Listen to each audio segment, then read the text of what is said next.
Aku masih ingat, malam itu, ruang tamu yang biasanya sepi, tiba-tiba terasa begitu hangat.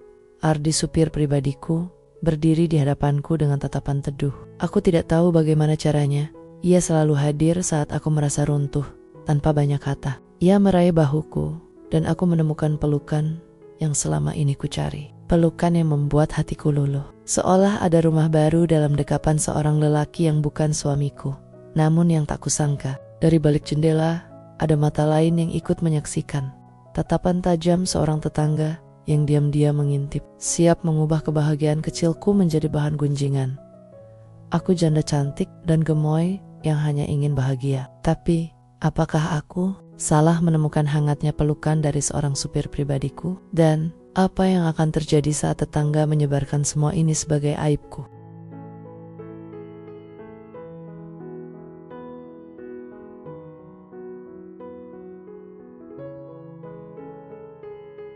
Namaku Alia, usia baru menginjak 32 tahun, tapi dunia serasa berhenti sejak kepergian suamiku setahun lalu. Rumah besar yang dulu penuh tawa kini hanya menyisakan sunyi. Setiap pagi, aku terbangun, menatap kursi makan yang kosong, mendengar denting, jam dinding yang berjalan terlalu lambat, seolah-olah menertawakan kesendirianku.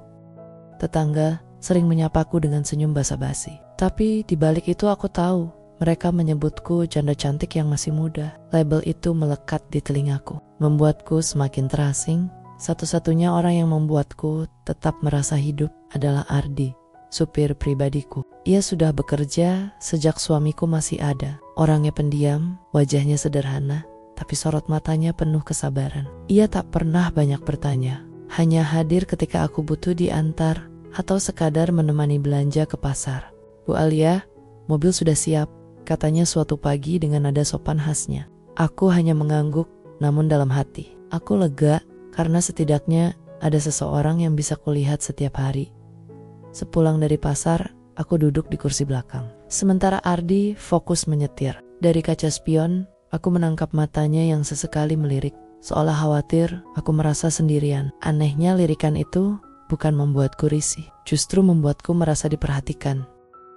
Hari-hari berlalu dengan ritme yang sama. Aku, Ardi, dan rumah yang semakin sunyi. Tapi tanpa ku sadari, kehadirannya mulai menjadi bagian dari nafasku, dan dalam diam aku sering bertanya pada diri sendiri, apakah aku hanya membutuhkan seorang supir? Ataukah sebenarnya aku membutuhkan lebih dari sekadar sopir pribadi yang setia? Pertanyaan itu terus menggema di benakku sepanjang malam. Aku duduk di ruang tamu, menatap lampu gantung yang berayun pelan, mencoba mengusir rasa hampa yang selalu datang. Namun semakin ku tepis, semakin kuat bayangan Ardi muncul dalam pikiranku. Esok paginya, aku sengaja meminta Ardi menemaniku ke pasar tradisional. Padahal sebenarnya, aku tidak terlalu membutuhkan banyak belanjaan. Aku hanya ingin ada alasan untuk keluar rumah bersamanya. Di perjalanan, aku duduk di kursi belakang. Tapi kali ini, suasana terasa berbeda. Jalanan yang ramai tak mampu mengalihkan perhatianku dari sosok lelaki sederhana itu. Tangannya mantap di kemudi, wajahnya tenang menatap ke depan. Entah mengapa aku merasa aman. Bu Alia, apa kita langsung pulang setelah dari pasar? Atau ibu mau mampir dulu? Tanya Ardi pelan. Aku menoleh berpikir sejenak. Kita mampir ke taman kota, Ardi. Aku ingin duduk sebentar. Sudah lama aku tidak ke sana. Ia menatapku melalui kaca spion, lalu mengangguk tanpa banyak bicara. Di taman kota itu aku duduk di bangku panjang yang sedikit berdebu. Pepohonan rindang membuat suasana teduh. Aku menunduk, memainkan jemari lalu tanpa sadar berkata lirih. Kadang aku merasa aku hanya berjalan sendirian di dunia ini. Ardi yang sejak tadi berdiri di dekatku, akhirnya duduk di sisi kanan. Ia tidak langsung menanggapi, hanya memberikan jeda agar ucapanku tidak terburu-buru. Tidak, Bu, ibu tidak sendiri, katanya tenang. Suaranya berat tapi menenangkan. Aku mendongak, menatap wajahnya. Ada ketulusan di sana, ketulusan yang jarang kutemui, bahkan saat aku masih bersuami.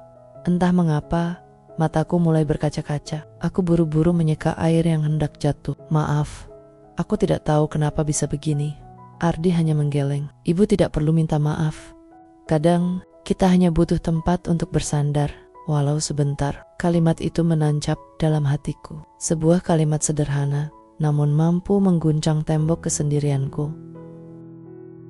Hari itu aku pulang dengan dada yang penuh rasa berbeda. Rasa yang tidak pernah kucari.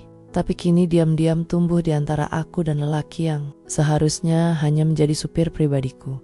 Dan sejak hari itu, aku mulai takut pada perasaan sendiri. Takut jika suatu hari, tetangga yang sering memperhatikanku dari balik jendela akan menyadari ada sesuatu yang berubah dalam sorot mataku saat menatap Ardi, dan ternyata ketakutanku itu mulai berwujud nyata.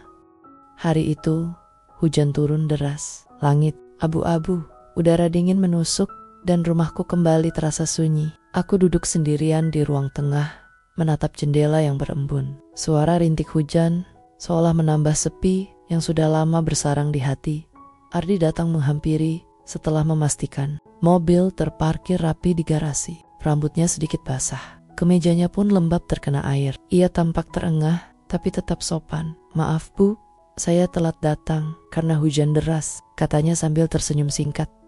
Aku menoleh dan entah mengapa senyum itu membuat hangat menjalar ke dada yang sejak tadi terasa beku. "Tidak apa-apa Ardi, duduklah sebentar. Kau pasti kedinginan," ucapku sambil menepuk kursi di sampingku. Ia tampak ragu sejenak, tapi akhirnya duduk. Suasana hening, hanya suara hujan deras di luar yang memecah. Aku menunduk, mencoba menenangkan pikiran. Namun tiba-tiba rasa sesak muncul begitu saja. Air mata yang kutahan sejak lama akhirnya jatuh tanpa bisa kucegah. "Apa ibu baik-baik saja?" Suara Ardi parau, ada rasa khawatir di dalamnya. Aku menggeleng, bahuku bergetar, tanganku gemetar. Dan sebelum sempat kusadari, Ardi mengulurkan tangannya, menyentuh jemariku dengan ragu, lalu akhirnya menarikku ke dalam pelukan. Pelukan itu tidak berlebihan, tidak memaksa, hanya sekadar memberikan ruang agar aku bisa melepaskan tangis yang terpendam. Aku terisak dalam dekapan itu, merasakan ketenangan yang sudah lama hilang. Namun, di balik kehangatan itu, jantungku berdegup kencang. Aku sadar betul, pelukan ini bukan lagi sekadar simpati. Ada sesuatu yang lebih dalam, sesuatu yang seharusnya tidak kubiarkan tumbuh. Dan di saat yang sama, aku tak tahu, dari balik tirai jendela lantai 2 rumah tetangga, sepasang mata sedang mengintip. Mata itu adalah milik Bu Sulastri, tetangga yang terkenal paling haus gosip di kompleks ini. Tangannya refleks menutup mulut, senyum tipis terbit di wajahnya.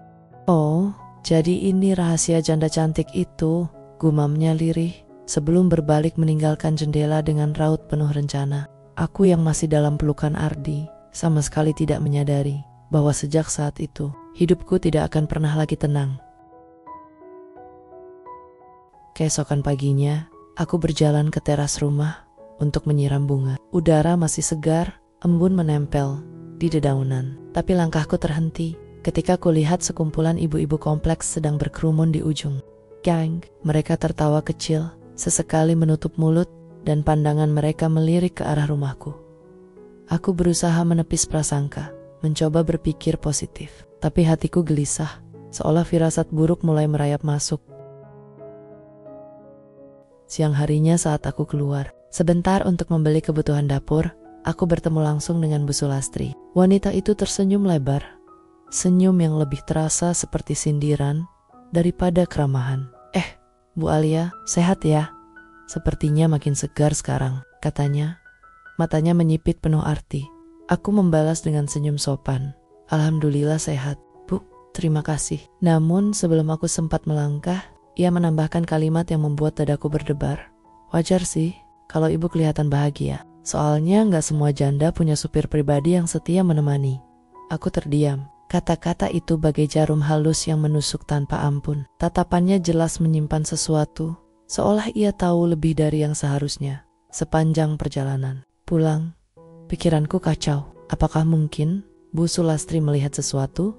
Ataukah ini hanya firasatku saja? Sesampainya di rumah, Ardi menyambutku dengan wajah cemas. "Bu, ibu kelihatan pucat. Ada apa?" tanyanya.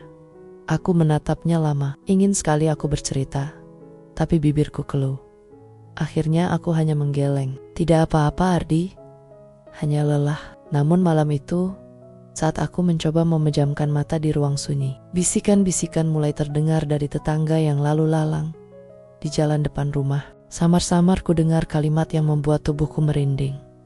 "Janda itu dekat sekali sama supirnya ya?" "Iya, Kemarin aku lihat sendiri, Ardi sering masuk ke rumah sampai malam. Jangan-jangan, biar saja, yang penting kita tahu dia bukan janda biasa. Aku menutup telinga dengan bantal sofa. Air mata menetes tanpa bisa kutahan. Semua terasa begitu cepat. Baru kemarin, aku merasa sedikit hidup kembali. Dan kini, kebahagiaan kecilku justru berubah jadi bisikan yang menjerat. Dan di sudut pikiranku aku sadar, gosip baru saja lahir. Gosip yang bisa menghancurkan namaku. Bahkan sebelum aku sempat menentukan arah hubungan ini dengan Ardi, hari-hari setelah itu menjadi berat. Kemanapun aku melangkah, aku merasa ada mata yang mengawasi, ada bibir yang berbisik. Bahkan ketika aku sekadar membuka pagar untuk membuang sampah, aku melihat tetangga pura-pura sibuk menyapu halaman sambil melirik tajam ke arahku. Awalnya, aku mencoba menutup telinga. Mereka hanya iri, kataku pada diri sendiri. Tapi semakin hari semakin jelas bahwa gosip itu bukan sekadar bisikan, melainkan sudah menjalar menjadi cerita yang dibumbui imajinasi liar.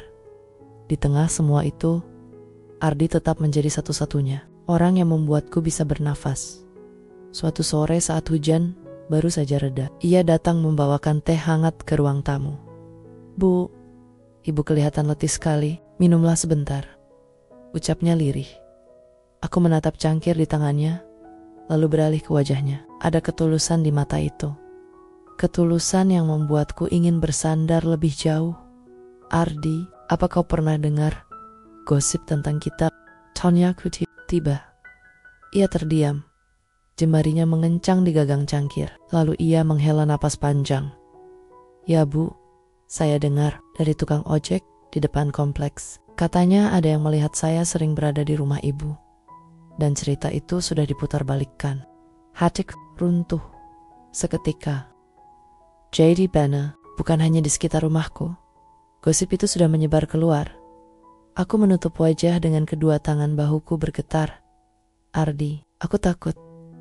Aku hanya ingin hidup tenang. Tapi sekarang, seolah semua orang ingin merenggut sisa ketenanganku." Ardi meletakkan cangkir di meja, lalu menunduk di hadapanku. "Ibu jangan takut. Saya ada di sini.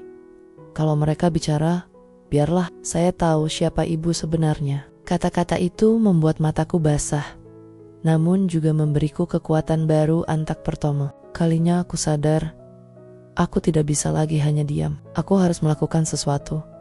Malam itu aku berdiri di depan kaca, menatap wajahku sendiri. "Janda cantik," kata mereka. "Perempuan kesepian," kata yang lain. Tapi aku tahu, aku hanyalah seorang wanita yang ingin meraih kembali haknya untuk bahagia. Dan entah bagaimana caranya, aku harus melindungi Ardi dari gosip yang bisa menghancurkannya. Juga, sejak malam itu aku menetapkan tujuan dalam hati. Aku tidak akan membiarkan gosip mengendalikan hidupku. Jika aku harus melawan, maka aku akan melawan dengan cara yang benar. Namun, aku tidak tahu bahwa jalan yang kupilih ini akan penuh rintangan yang jauh lebih berat dari sekadar bisikan tetangga. Kekhawatiranku terbukti lebih cepat dari yang kuduga. Suatu pagi ponselku berdering. Nomor itu sangat kukenal. Kakak iparku, Mbak Ratna. Kakak, perempuan almarhum suamiku. Aku mengangkat dengan hati berdebar. "Alia," suaranya terdengar datar dingin. "Aku dengar kabar yang kurang enak tentangmu." "Benarkah?" Darahku serasa berhenti mengalir. "Kabar apa, Mbak?" tanyaku. Berusaha. "Tenang, katanya kau terlalu dekat dengan supirmu. Apa betul? Orang sudah membicarakanmu bahkan sampai telinga keluarga di kampung." Aku terdiam. Tenggorokanku kering. Kata-kata tercekat. Ingin sekali aku menyangkal, tapi kebisuan justru membuatnya semakin curiga. "Alia, ingat, kau masih membawa nama keluarga besar kami. Jangan sampai orang menodai nama itu hanya karena ulahmu," lanjut Mbak Ratna. Suaranya meninggi sebelum menutup telepon begitu saja. Aku terduduk di kursi, tubuhku lemas. Air mata mengalir deras tanpa bisa kutahan. Gosip itu bukan lagi sekadar bisikan tetangga, tapi sudah menjelma badai yang menyerang harga diriku di mata keluarga. Hari-hari berikutnya semakin berat. Saat aku melangkah keluar rumah, Aku merasakan tatapan tajam dari ibu-ibu yang biasanya ramah. Anak-anak kecil berbisik sambil tertawa ketika melihatku lewat. Bahkan penjaga warung di ujung jalan pun melayaniku dengan wajah setengah mengejek. Di tengah tekanan itu, Ardi tetap berdiri di sisiku. Suatu sore, ketika aku pulang dari menghadiri arisan RT, di mana aku merasa seperti duduk di kursi pesakitan karena semua tatapan menghakimi, aku akhirnya pecah di hadapannya. Ardi, aku tidak sanggup lagi. Rasanya seluruh dunia menuduhku. Bahkan keluargaku sendiri mulai menjauhiku. Ucapku dengan suara bergetar. Ardi menatapku lama, lalu mengepalkan tangannya. Kalau begitu, biar saya saja yang pergi, Bu. Kalau kehadiran saya membuat ibu menderita, saya rela mundur. Kalimat itu menghantam hatiku lebih keras. Dari gosip apapun, aku langsung berdiri, menatapnya dengan mata basah. Jangan pernah katakan itu, Ardi. Kau satu-satunya alasan aku masih bertahan. Kalau kau pergi, aku benar-benar akan hancur. Henning. Hanya suara detak jantungku yang menggema di telinga. Ardi akhirnya menunduk. Suaranya lirih. Kalau begitu izinkan saya tetap di sisi ibu. Apapun yang terjadi, saya tidak akan meninggalkan ibu sendirian. Aku menutup wajah dengan kedua tangan, terisak di hadapannya. Aku tahu jalan di depan akan semakin berat, tapi satu hal yang pasti, aku tidak akan lagi mundur. Aku harus menghadapi semuanya, meski seluruh dunia menentang. Dan dalam hatiku, aku mulai sadar. Keputusan besar akan segera menunggu di persimpangan yang tak bisa kuhindari. Persimpangan itu akhirnya datang lebih cepat dari yang kubayangkan. Malam itu aku mendapat undangan. Mendadak dari pengurus RT, katanya hanya rapat biasa. Tapi ketika aku masuk ke balai kecil di ujung kompleks, aku mendapati kursi sudah penuh. Semua mata menoleh ke arahku. Mata yang tak lagi ramah, mata yang penuh tuduhan. Ketua RT Pak Wibowo membuka suara dengan nada kaku. Bu Alia, mohon maaf. Ada hal yang perlu kami bicarakan. Kami semua di sini menghormati ibu sebagai warga. Tapi akhir-akhir ini banyak kabar miring beredar. Kami ingin mendengarnya langsung dari ibu. Aku terdiam, tenggorokanku tercekat. Apa yang Bapak maksud? Tanyaku pelan. Meski aku sudah tahu jawabannya. Seorang ibu yang duduk di barisan depan, Bu Sulastri, segera menyambar. Semua orang tahu, Pak. Hampir setiap hari supir itu mondar-mandir di rumah Bu Alia. Saya sendiri pernah lihat. Karik yang tidak pantas, kita harus jaga nama baik lingkungan ini. Bisik-bisik pun pecah. Beberapa orang mengangguk. Yang lain hanya diam, tapi jelas tidak membelaku. Aku merasa seperti sedang berdiri di tengah ruang pengadilan tanpa pembelaan. Alia, suara Pak Wibowo kembali terdengar. Kami tidak ingin mempermalukanmu, tapi demi ketertiban, mungkin ada baiknya supirmu itu diberhentikan saja supaya tidak ada lagi fitnah. Kata-kata itu membuat dadaku seolah diremas. Sejenak ruangan berputar. Nafasku sesak. Mereka tidak sekadar menuduhku, tapi memintaku melepas. Satu-satunya orang yang membuatku bertahan. Malam itu aku pulang dengan langkah gontai. Ardi sudah menungguku di teras, wajahnya penuh tanya. Bu, kenapa lama sekali? Rapatnya bagaimana? Aku menatap matanya, dan tiba-tiba seluruh perasaan hancur. Mereka ingin aku memecatmu, Ardi, katanya. Hanya itu cara menghentikan gosip. Ardi terdiam. Wajahnya yang biasanya tenang, kini dipenuhi luka yang ia sembunyikan. Kalau itu yang terbaik untuk ibu, saya rela. Saya tidak ingin hidup ibu semakin sulit karena aku menggeleng cepat. Air mata jatuh tanpa henti. Jangan bicara begitu. Kau tidak tahu, Ardi. Tanpa kau aku bukan siapa-siapa. Tapi kalau aku tetap mempertahankanmu, semua orang akan menganggapku wanita tak tahu malu. Suasana hening, hanya suara malam yang menggema. Aku berdiri di hadapan dua jalan, mempertahankan Ardi dan menanggung gunjingan yang tak berkesudahan, atau melepaskannya demi nama baik, tapi kehilangan sandaran satu-satunya. Dan malam itu, Untuk pertama kalinya aku merasakan pilihan yang benar-benar menyesakkan. Keesokan harinya kabar gosip itu seakan makin menjadi-jadi. Aku bahkan belum sempat keluar rumah ketika sebuah pesan masuk di ponselku. Nomor asing tapi isinya membuat darahku berdesir. Bu Alia, hati-hati. Ada yang diam-diam mengambil foto ibu dengan supir itu di depan rumah. Foto itu katanya akan disebar di grup keluarga. Tanganku gemetar membaca pesan itu. Rasanya seluruh tubuhku membeku. Aku langsung berlari keluar mencari Ardi yang sedang membersihkan mobil. Nafasnya tersengal ketika aku sodorkan ponselku. Ardi, lihat ini. Kalau foto itu benar ada, Miunya bisa hancur. Suamiku, keluarganya, mereka pasti langsung menghakimi aku tanpa mau mendengar penjelasan. Ardi menatapku lekat, sorot matanya tegas, tapi juga getir. Ibu, saya sudah bilang, biar saya saja yang pergi. Kalau saya tidak ada, gosip itu akan berhenti. Semua ini terjadi karena kehadiran saya. Aku langsung menggeleng air mata tak terbendung. Jangan, Ardi. Jangan tinggalkan aku. Aku sudah kehilangan banyak hal dalam hidupku. Aku tak sanggup kehilangan kau juga. Suasana menjadi hening. Hanya detak jantungku yang terdengar di telingaku sendiri. Tepat saat itulah pintu pagar diketuk keras dari luar. Suara yang sangat kukenal terdengar. Ya, Alia, buka pintunya.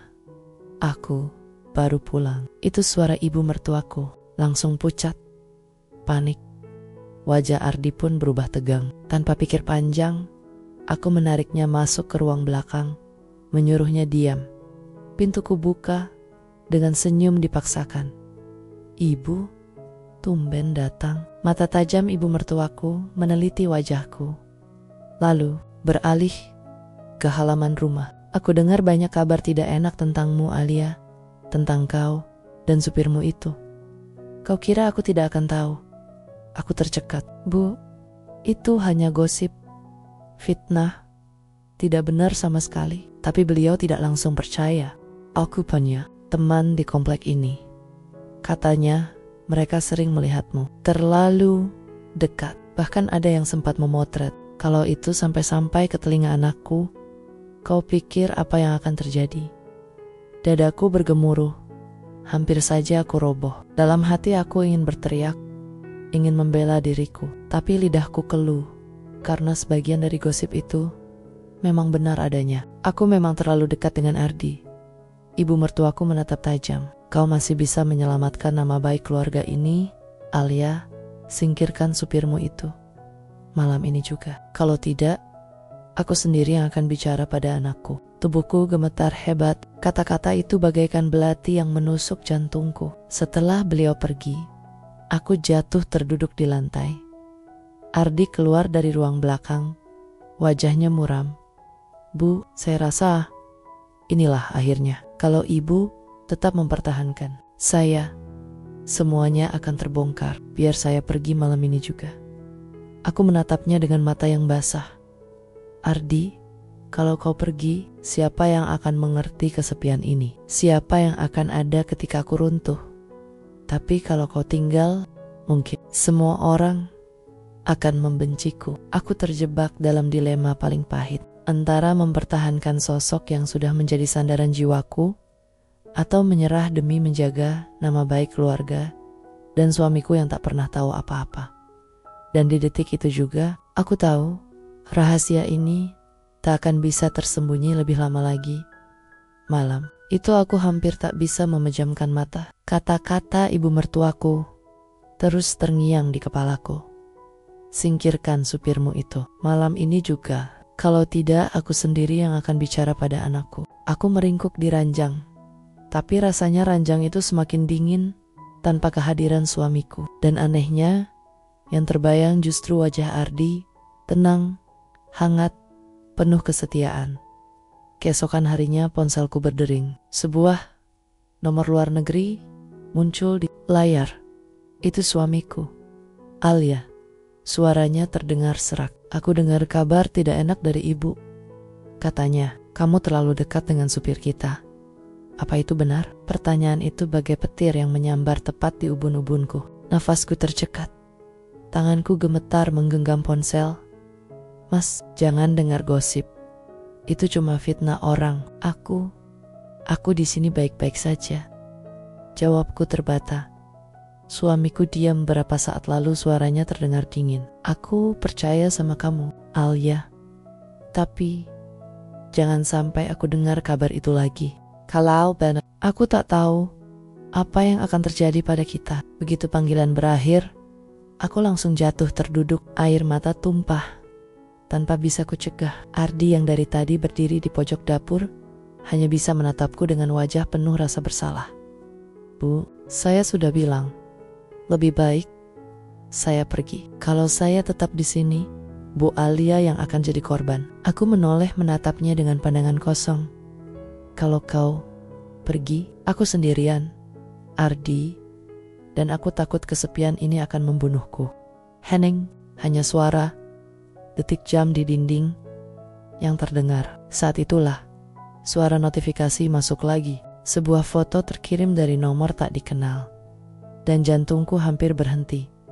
Itu foto aku dan Ardi duduk terlalu dekat di teras rumah saat senja beberapa hari lalu. Foto itu jelas tak bisa dibantah. Pesan yang menyertainya singkat tapi menusuk.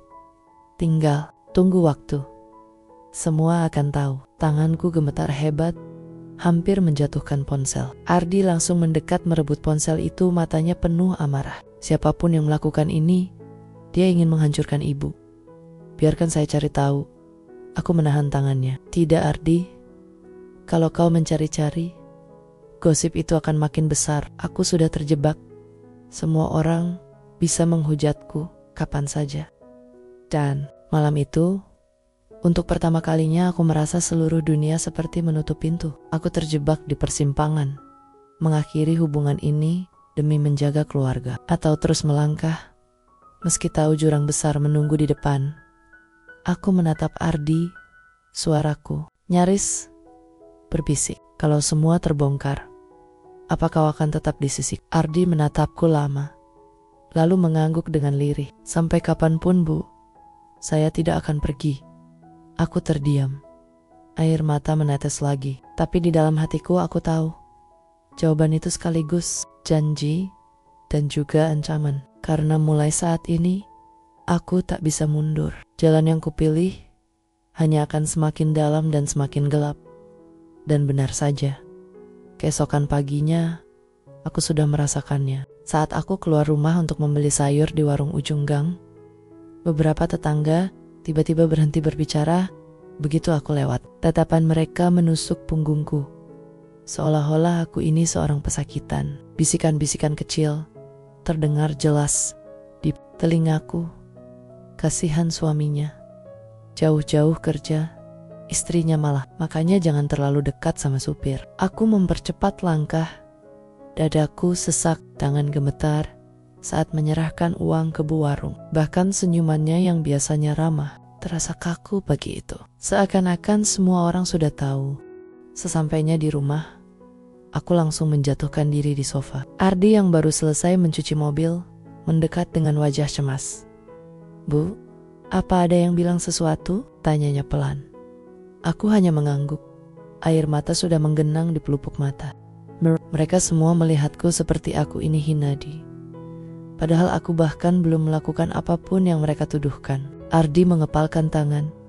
Wajahnya memerah menahan marah. Siapapun yang menyebar foto itu, dia benar-benar kejam. Biar saya cari tahu, saya nggak akan diam, Bu. Aku menatapnya dengan panik. Tidak, Ardi, jangan buat keadaan makin parah. Sekali saja kau melakukan sesuatu yang mencurigakan, gosip itu akan makin meledak. Dan aku yang akan habis. Belum reda tangisanku, ponselku kembali berdering. Kali ini dari nomor suamiku. Suaranya terdengar berat, penuh kecurigaan. Alia, kamu harus jujur sama aku. Kenapa ibu sampai bilang foto-fotomu dengan Ardi sudah beredar? Jangan bilang kamu masih menutup-nutupi. Darahku serasa berhenti mengalir. Suamiku sudah tahu tentang foto itu. Jadi, gosip ini benar-benar sudah menjalar sampai jauh, Mas.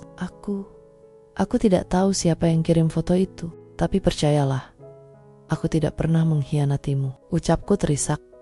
Suamiku terdiam lama. Lalu akhirnya berkata lirih, tapi tajam. Kalau kau masih menyembunyikan sesuatu, Alia, mungkin lebih baik kita bicara tentang masa depan pernikahan. Ini, begitu panggilan berakhir, aku jatuh terduduk. Kata-kata masa depan pernikahan ini berulang kali bergema di kepalaku. Seakan-akan fondasi rumah tangga yang kupertahankan dengan air mata dan kesetiaan selama bertahun-tahun kini bisa runtuh hanya karena satu gosip dan satu foto. Ardi langsung meraih tanganku, menatapku dalam. Bu, kalau nanti Paraka benar marah, kalau beliau sampai meninggalkan ibu, saya siap. Saya akan tetap di sini. Saya akan jaga ibu. Aku menoleh dengan tatapan bergetar. Ardi, kau tidak mengerti. Ini bukan hanya tentang aku dan kamu. Ini tentang keluarga. Nama baik, tentang harga diriku sebagai seorang istri. Air mata akhirnya pecah tanpa bisa kutahan lagi. Malam itu aku berdoa lama, bersujud hingga keningku basah oleh air mata. Ya Allah, aku hanya ingin setia. Kenapa engkau mengujiku dengan cobaan yang membuatku hampir terjerumus? Namun jawaban itu tidak pernah datang. Yang ada hanyalah suara ponselku yang terus berdering, pesan-pesan masuk yang semakin tajam, dan tatapan Ardi yang semakin dalam. Setiap kali aku berusaha menutup jarak di antara kami, aku tahu bedai sesungguhnya baru saja dimulai. Dan benar saja, malam itu aku hampir tidak tidur sama sekali. Suara notifikasi ponsel terus-menerus masuk, pesan dari nomor tak dikenal, komentar bernada sinis, bahkan ancaman halus yang membuat tubuhku menggigil, seolah dunia bersekongkol untuk meruntuhkan harga diriku. Pagi harinya kabar semakin jelas. Ibu mertuaku menelepon dengan suara tajam. Alia, ini apa benar foto itu? Jangan main-main dengan rumah tangga. Kalau Raka sampai pulang dan semua ini terbukti, lebih baik kamu pulang saja ke orang tuamu. Aku hanya bisa terdiam. Kata itu bagai pisau menusuk jantungku. Sementara itu, Ardi terus berada di sisiku. Dia semakin berani, semakin nekat. Siang itu, ketika aku terisak sambil menutup wajah di meja makan, dia mendekat, menggenggam bahuku erat.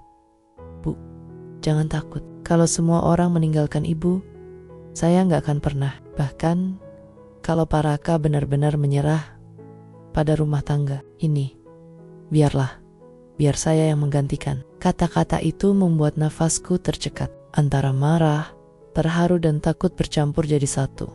Ardi, jangan bicara sembarangan. Aku masih istri sah, kau tahu akibat dari ucapanmu. Namun, Ardi justru menatapku dengan mata yang berkilat penuh keyakinan.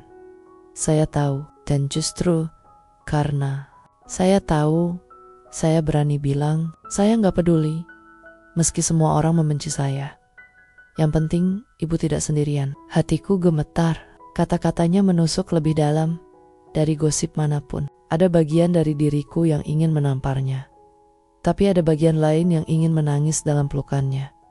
Sore itu puncak tekanan datang. Suamiku kembali menelpon, kali ini dengan nada yang tak lagi penuh kesabaran. Alia, aku sudah lihat semuanya. Foto itu nyata. Kau masih mau menyangkal? Kalau benar kau tidak salah, buktikan. Kalau tidak, lebih baik kita selesaikan saja pernikahan ini. Kalimat itu membuat dunia serasa runtuh di depanku. Selesaikan saja pernikahan ini. Suamiku lelaki yang kucintai dan kutunggu dengan setia, kini mengucapkan kata yang paling kutakuti. Aku terdiam lama sebelum akhirnya hanya bisa berbisik dengan suara bergetar. Mas, jangan hancurkan rumah tangga kita hanya karena gosip. Aku masih istrimu. Aku masih milikmu. Telepon berakhir dengan dingin. Aku menjatuhkan ponsel dan tubuhku ikut terpuruk. Air mata deras mengalir tanpa bisa dihentikan. Ardi yang sejak tadi mendengar langsung mendekat. Ia berlutut di hadapanku, menatapku dengan mata merah, penuh luka sekaligus keberanian. Bu, kalau Paraka sudah menyerah, izinkan saya yang menggenggam tangan ibu Saya akan melawan semua orang. Saya akan pasang badan, asal ibu tidak jatuh sendirian. Aku menatapnya dengan mata basah. Tubuhku gemetar, hati berperang sengit. Ardi, jangan buat aku semakin goyah. Aku ini orang. Tapi kenapa justru kaulah yang selalu ada ketika aku terpuruk? Suasana menjadi senyap, hanya suara detak jam dinding yang terdengar. Aku bisa merasakan betapa dekatnya wajah Ardi, betapa tulus tatapannya, betapa hangat genggamannya. Dan di sanalah, untuk pertama kalinya, aku merasa dihadapkan pada sebuah pilihan yang membunuh hatiku, bertahan pada kesetiaan yang mulai retak, atau menyerah pada kenyamanan yang ditawarkan Ardi. Malam itu aku menutup wajah dengan kedua tangan, menangis tanpa suara. Sementara di dalam hatiku, sebuah jurang besar semakin terbuka, dan aku tidak tahu ke arah mana aku akan terjatuh. Aku tahu, setiap pilihan akan meninggalkan luka. Jika aku bertahan pada suamiku, aku harus menelan rasa sakit, dicurigai, bahkan dihina. Jika aku menyerah pada Ardi, aku harus mengkhianati janji suci yang pernah kuucapkan di hadapan Tuhan. Dua-duanya sama-sama menyesakan. Ardi masih berlutut di depanku, menatapku seolah aku adalah dunia satu-satunya. Tangannya tak henti menggenggam jemariku, seakan tak mau membiarkanku jatuh. Bu, biarlah dunia menilai apapun, tapi saya tahu siapa ibu sebenarnya. Saya tahu ibu perempuan baik. Saya hanya ingin ibu tidak hancur. Aku menggigil mendengar kata-katanya. Ada ketulusan yang tak bisa kupungkiri, tapi ada pula dosa yang mengintai di baliknya. Ardi, berhenti. Jangan buat aku semakin lemah. Aku ini istri orang, dan aku masih ingin menjaga itu. Meski Mas Raka meragukanku, meski dunia mencibirku, aku tidak boleh menyerah pada godaan ini. Air mata Ardi jatuh membuat dadaku semakin sesak. Untuk pertama kalinya, aku melihatnya menangis. Ia menunduk, bahunya bergetar. Kalau begitu, izinkan saya tetap di sini, Bu. Izinkan saya tetap melindungi dari jauh. Meski hati saya harus luka, aku tak sanggup lagi menatapnya. Dengan gemetar, aku menarik tanganku dari genggamannya Ardi. Kau baik, tapi jangan buat aku lebih berdosa lagi. Pergilah malam ini, jangan kembali. Setidaknya, sampai badai ini reda. Hening menyelimuti ruang tamu. Ardi terdiam lama sebelum akhirnya berdiri perlahan. Wajahnya penuh air mata, tapi tatapannya tetap hangat meski terluka. Kalau itu keinginan ibu, saya akan pergi. Tapi ingat, Bu, saya tidak pernah benar-benar meninggalkan. Kalau suatu saat ibu jatuh lagi, saya akan datang, meski tanpa dipanggil. Kalimat itu membuat dadaku bergetar. Aku menahan tangis sekuat tenaga, dan tanpa kata lagi, Ardi melangkah pergi, meninggalkan rumahku yang terasa lebih sunyi daripada sebelumnya. Malam itu aku kembali sendiri. Aku menatap ponselku yang gelap, menunggu pesan atau panggilan dari suamiku yang tak kunjung datang. Rasa sepi menelan seluruh diriku. Aku tersungkur di sajadah, menangis, memohon ampun pada Tuhan. Ya Allah, kuatkan aku. Jangan biarkan aku jatuh ke dalam dosa. Jangan biarkan aku menyerah pada kelemahan hatiku. Lindungi rumah tanggaku. Lindungi suamiku. Lindungi aku dari diriku sendiri. Tangisku pecah, deras, menenggelamkan malam. Hari-hari berikutnya berjalan berat. Gosip di luar sana tak kunjung padam. Suamiku masih dingin dalam telepon, dan bayangan Ardi terus menghantui batinku. Namun aku memilih bertahan. Aku memilih melawan badai dengan sisa-sisa kesetiaan yang kupunya. Entah bagaimana akhir dari rumah tanggaku nanti, hanya Tuhan yang tahu. Tapi satu hal pasti, malam ketika Ardi pergi, aku belajar bahwa godaan bisa hadir dalam bentuk yang paling manis sekalipun, dan kesetiaan sejati adalah luka yang harus kutanggung. Demi menjaga janji suci yang kuucapkan dulu, aku menutup mataku, menghela napas panjang. Meski hatiku hancur berkeping-keping, aku masih ingin tetap disebut seorang istri.